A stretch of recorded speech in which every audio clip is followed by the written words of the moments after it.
بسم اللہ الرحمن الرحیم۔ عزیز طلباء، امید ہے آپ خیریت سے ہوں گے۔ آج ہم قافیہ کا سبق نمبر 176 پڑھ رہے ہیں، جس کے اندر ہم کلمے کی تیسری قسم حرف کی بحث شروع کر رہے ہیں۔ تو آج کے درس کے اندر حرف کی تعریف، حروف جارہ کی تعریف اور من کی تحقیق پڑھیں گے۔ چلتے ہیں اپنے سبق کی جانب۔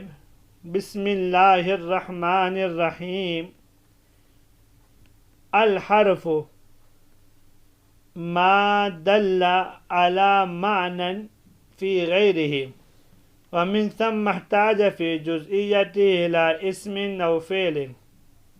حروف الجر ما وضع لإفضاء بفعل أو معناه إلى ما يليه، وهي من وإلى وحتى وفي والباء واللام ورب وواوها وواء القسم وباؤه وتاؤه وعن وعلى والكاف ومذ ومنذ وخلا وعدا وحاشا۔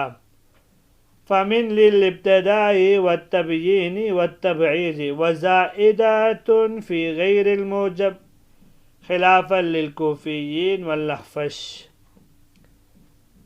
وقد كان من مطر وشبهه متأول۔ ترجمہ دیکھ لیتے ہیں۔ الحرف ما دل على معنى في غيره، حرف و کلمہ ہے جو دلالت کرے معنی پر دوسرے کی وجہ سے۔ ومن ثم احتاج في جزئیات الى اسم او فعل، اسی وجہ سے وہ محتاج ہوتا ہے جز بننے میں کسی اسم کا یا فعل کا۔ حروف الجر، حروف جر ما وضع لإفضاء بفعل او معناه الى ما يليه، وہ حروف ہیں جو فعل یا معنی فعل کو اس اسم تک پہنچانے کے لیے وضع کیے گئے ہوں جس سے یہ حروف متصل ہوں۔ وہی اور وہ حروف جارہ یہ ہے: من، الی، حتی اور فی، با ہے، لام ہے، ربا ہے، واو ہے، واو قسم ہے، وبا ہے، وتا ہے، اور عن، علی، کاف، مذ، منذ، خلا، عدا اور حاشا۔ فمن للابتداء والتبیین والتبعیض، بس من ابتدا، تبیین اور تبعیض کے لیے آتا ہے اور زائدہ ہوتا ہے فی غیر الموجب، کلام غیر موجب میں، خلافا للکوفیین والاخفش، امام کوفیون اور امام اخفش کے برخلاف۔ وقد كان من مطر وشبه متأول، قد كان من مطر اور اس جیسے نظائر میں تعویل کی گئی ہے۔ آج کے درس کے اندر ہم 3 باتیں پڑھیں گے۔ پہلی بات حرف کی تعریف، دوسری بات حرف کی اقسام میں سے حروف جارہ کی تعریف، اور تیسری بات حروف جارہ میں سے من کی تحقیق۔ حرف کا لغوی معنی ہے کنارہ اور طرف۔ کنارہ اور طرف اس کا لغوی معنی ہے، اور اس سے تعریف صاحب کتاب رحمہ اللہ خود فرما رہے ہیں کہ ما دل علی معنی فی غیرہ، کہ حرف ایسا کلمہ ہے جو اپنے معنی پر بذات خود دلالت نہ کرے بلکہ اپنے معنی پر دلالت کرنے میں دوسرے کلمے کا محتاج ہو، جیسے من ہے اور الی ہے۔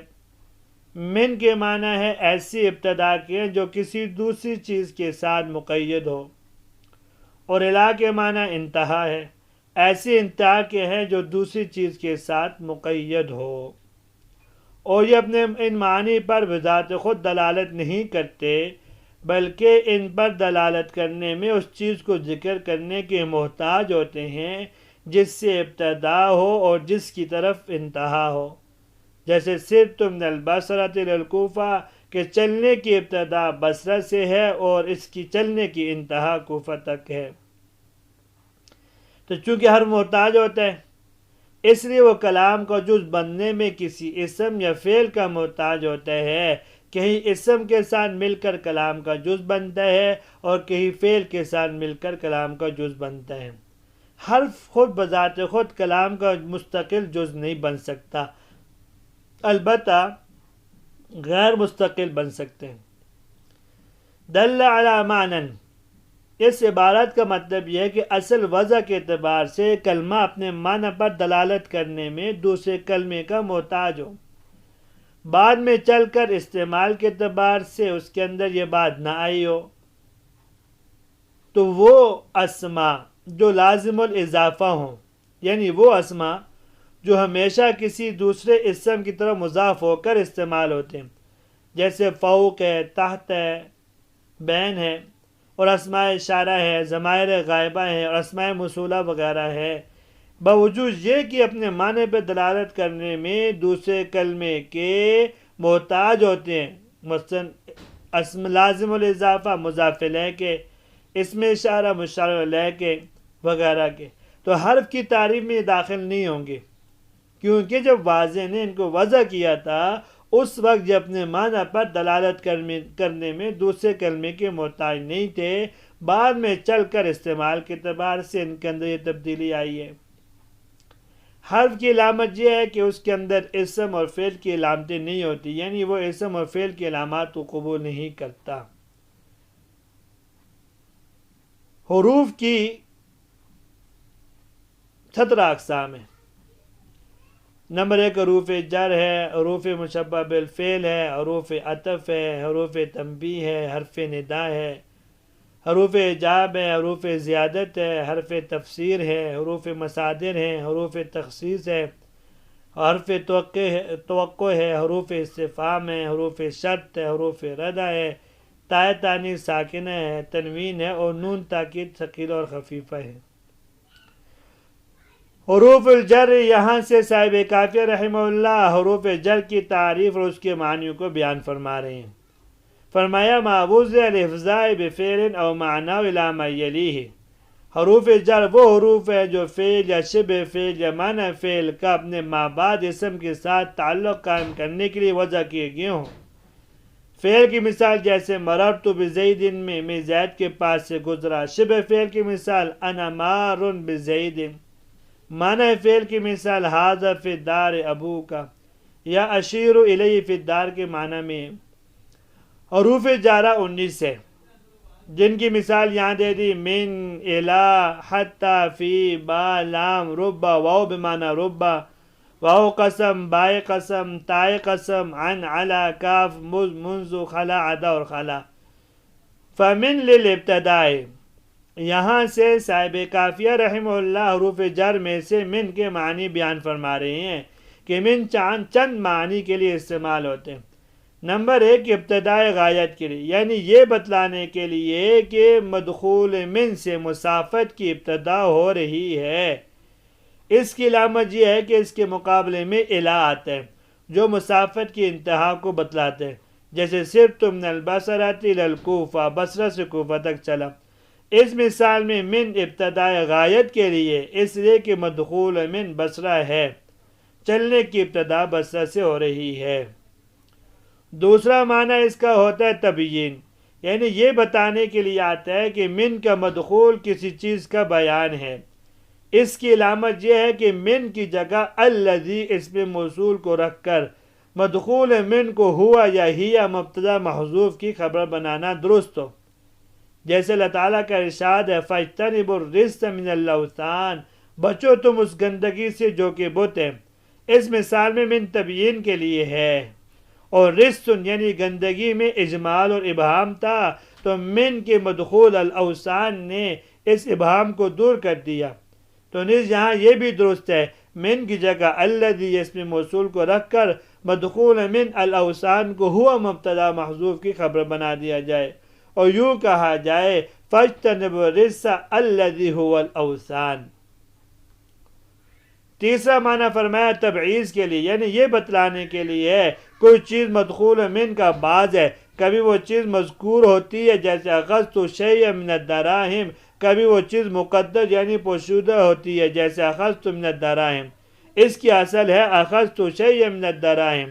ان دونوں مثالوں میں من تبعیض کے لیے ہے، اس لیے کہ پہلی مثال میں شیئا مذکور ہے اور دوسری مثال میں شیئا مقدر ہے، جو کہ مدخول من الدراہم کا حصہ ہے، اور یہ من بعض کے معنی میں ہوتا ہے، اسی لیے کہ اس کو من تبعیضیہ کہا جاتا ہے۔ اس کی علامت یہ ہے کہ اگر من کی جگہ لفظ بعض کو رکھ دیا جائے تو معنی درست ہو، تو اگر آپ مثال مذکورہ میں دیکھیں، یوں کہہ دیا یا اخذت بعض الدراہم کہہ دیا جائے تو تب بھی معنی درست ہوں گے۔ تیسری چیز، من جو ہے زائدہ بھی ہوتا ہے، اس کی علامت یہ ہے کہ اس کو حذف کر دینے سے اصل معنی میں کوئی خرابی پیدا نہ ہو، جیسے ما جانی من احد، اس کو یوں بھی کہہ سکتے ما جانی احد، تو معنی میں کوئی خرابی نہیں آئے گی۔ فی کلام غیر الموجب، یہاں سے صاحب کتاب ایک ضابطہ بیان فرماتے ہیں کہ من صرف کلام غیر موجب میں زائد ہوتا ہے۔ کلام موجب یعنی وہ کلام جس میں نفی نہیں، استفہام انکاری نہ ہو، وہاں من زائدہ نہیں ہوتا۔ البتہ اس میں کوفیین اور امام اخفش کا اختلاف ہے، ان کے نزدیک جس طرح من کلام غیر موجب میں زائد ہوتا ہے، اسی طرح کلام موجب میں بھی اس میں جنس پر یعنی من زائد ہوتا ہے، جیسے قد کان من مطر یغفر لکم من ذنوبکم۔ ان دونوں مثالوں میں کوفیین اور امام اخفش کے نزدیک من زائدہ ہے۔